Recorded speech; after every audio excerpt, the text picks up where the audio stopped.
កាត់តាមកំពង់ធំកៅភ្នែកក្រឡេកសម្លឹង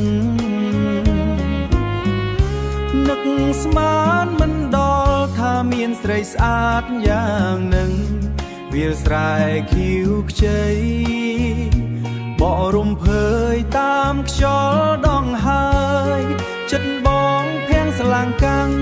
ព្រោះតែស្រឡាំងកាំងព្រោះតែសម្រស់មាស្ងួ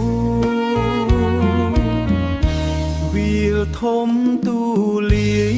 លួចសួរឈ្មោះស្រីពីចម្ងាយផ្អែមល្ហែមសមសួនមិនចាញ់ការឈូក្នុងស្រះឡើយថ្លៃ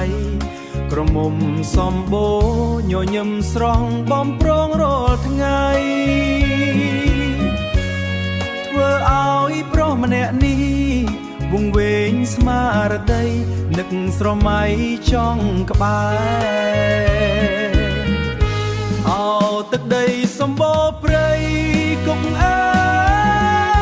យជួយប្រាប់នាងផង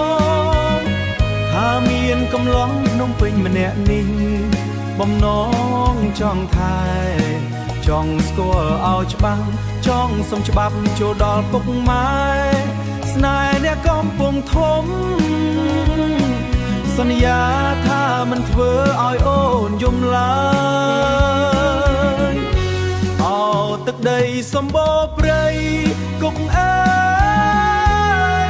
ជួយប្រាប់នាងផងថាមានកំឡុងភ្នំពេញម្នាក់នេះបំណងចង់ថែចង់ស្គាល់ឲ្យច្បាស់ចង់សុំច្បាប់ចូលដល់ពុកម៉ែស្នេហ៍អ្នកកំពុងធំសន្យាថាមិនធ្វើឲ្យអូនយំឡើយលាហើយកំពុងធំតែចិត្តនៅជាប់មិនដាច់រូបរាងសមសួនសម្ដីផ្អែមល្ហែមពីរោះឥនខ្ចោះសន្យានឹងវិលវិញនាំខាន់ស្លាប់មកជួបស្រស់ស្រី